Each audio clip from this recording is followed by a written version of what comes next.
Hello everybody, I'm Chitra and he's Arvind. Today's conversation is about Arvind's second book titled The Journey of Learning. Before we move on to more details about the journey of learning, I would like to remind you that we had an earlier conversation about his first book titled Purusha. So this book is focused only on the first portion of Valmiki's Ramayana, which is called the Balakanda, or the story of the young princess of Ayodhya. Okay. And as such, the journey of learning happens because this is a story which happens in a period of about a month, when Rama and his brother Lakshmana travel with the Rishi Vishwamitra. The way the story begins with a traveler, I think you have this thing about journey and travelers. That's because the title is Journey, so there has to be a traveler. Okay, fine.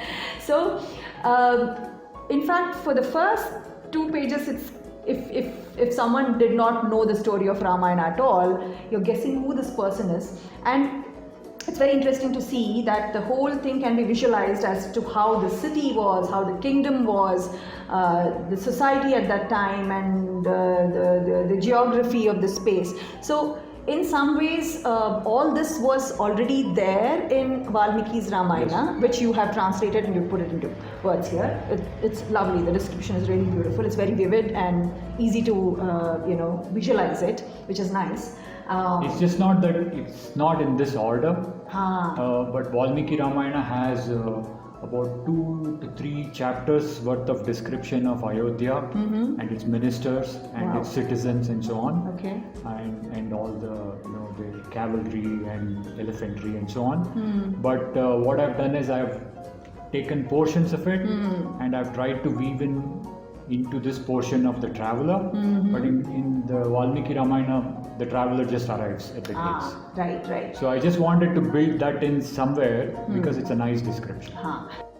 Like from your point of view, how much have you decided to take and how much did you decide to leave? On what basis did you make these decisions?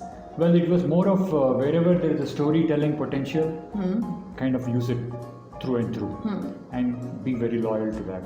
So the perspective was that if I can read it without getting bored, then I can put it. Right. So it is pretty much what interested you to make your storytelling interesting. Correct. Right? Excellent. But the goal was still to keep it very close to the original text. Of course. So, so while some things have been omitted, but I don't think not many things have been added. That's what I tried to consciously do. So this whole retelling of the Ramayana, which has interesting upakathas or shorter stories, makes it an interesting read. And I like the choice of the version that you have decided to put in the book. So that is interesting about Valmiki. Some places where you expect a lot of description and action is kind of very concise. Like the marriage, which is supposed to be a major event in the life of the princess, maybe a chapter, right? The bow of Rudra, we are talking about the wedding, right? Where he supposedly breaks the bow of Shiva. Good one. Rudra. Yes. The term Rudra. Shiva is not used there. See, that's one thing I was just thinking when I said the bow of Rudra. That's what I wanted to ask. Shiva, the word Shiva is not mentioned, but Rudra. It's there in very few places, but most of the times the words used are Rudra or Sthanu or something. So more of Rigvedic terms, right?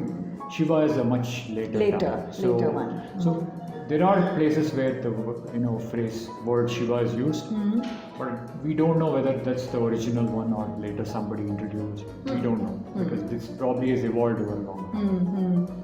So, but Rudra is the more authentic term conforming to the Rig Vedas. So I've tried to use that most of the time.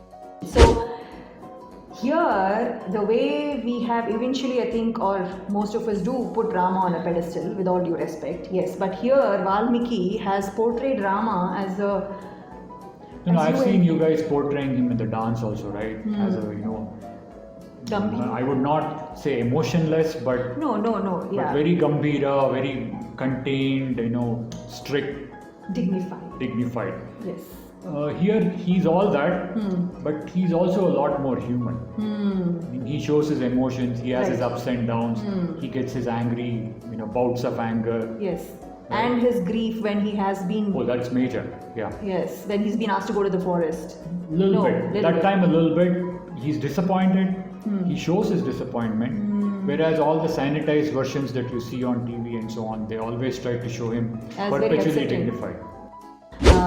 Why did you decide to Write about the Ramayana, Right. which is so well known? So I knew that there are most of the versions that we know as popular versions. Later versions. The ones on TV included, the ones on the Amar Chitra Kathas, or even Rajaji's version. It kind of omits the controversial kind of portions.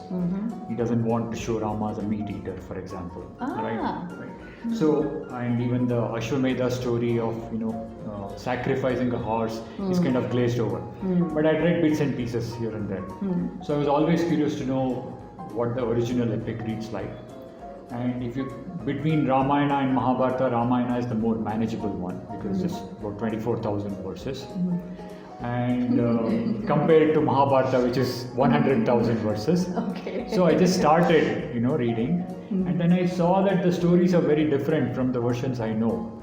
Yes. So then initially, I started, let's do a translation, and I showed you and I showed some of those, and you guys said it's very boring because it's kind of very loyal to the text, Yes. right? Like mere translation. Literal ones. Yes.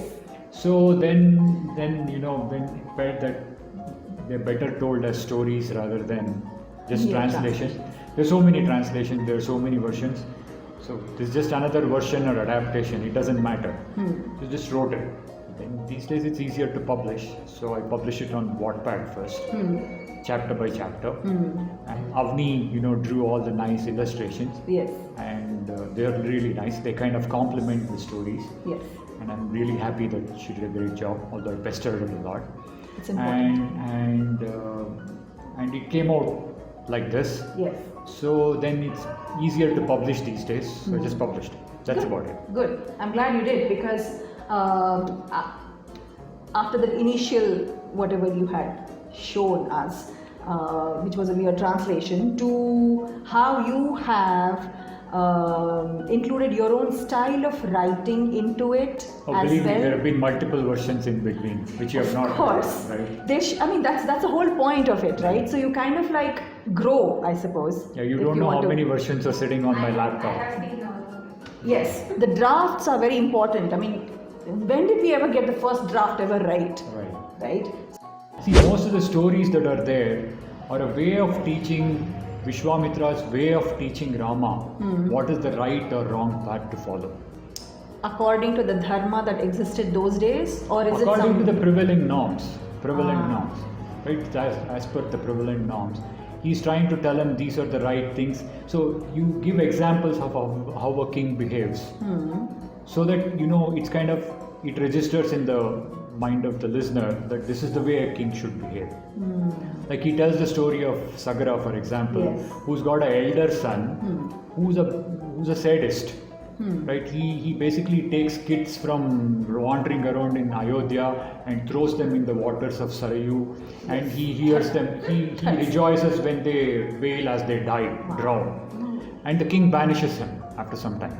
And now that's a lesson for this guy, right? So that's how it works. Yes, so that is a very interesting way the story has been said, because Vishwamitra, right from I think he's left the palace and he's on the way to his own ashram, even before preparing him to kill the demons, he starts reciting stories.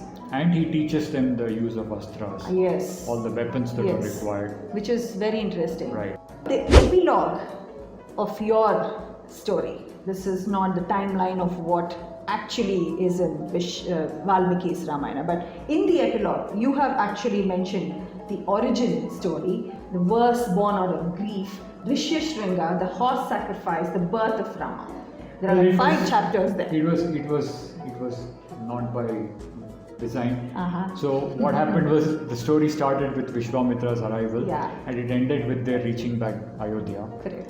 then I felt that this Balakanda is completely self-contained if you describe how Valmiki started writing, culminating in the birth of Rama. So I thought rather than putting everything in the front again, because people whomsoever has read it have read it. No, that's a until good now. start. That's a good start. So Even, yeah. I just put it in the end. It's Yeah, like it's it's good. not, you can't call it. I mean, post the epilogue, you could term it the origin story if you like. Right. Like it's like the Yeah, Marvel in movies. fact- You can call it the origin stories. So basically, so the introduction in many ways of Happens in the end. yeah, sort of. It happens like that most famous shloka where Valmiki just blurts it out when he sees one of the birds Right. killed by the hunter. That and of course Rishi Shringa's story, which is very interesting. You should read it. And of course the horse sacrifice that you mentioned, the Ashwamedha Yajna. Which is and- not described in too many stories of Rama. Yes, right? you mentioned that, and the birth of Rama, of course. Yes, it's nice to have. They are much shorter chapters, and it's good to have that kind of an introduction after the epilogue as well, which makes it interesting. I mean, for a reader, yeah, it makes it interesting. You know, everything's not just laid like 1, 2, 3, 4 in a platter, but then you can go back and forth and connect the various chapters and the ideas that are going around in Yeah, the it was story. not by conscious design, but It's a good design, Yeah. I suppose. You see, that's what I'm saying. Your process of writing, how it began and how you developed it, and finally how you kind of concluded, at least this particular journey of learning, has been kind of interesting to read. Okay.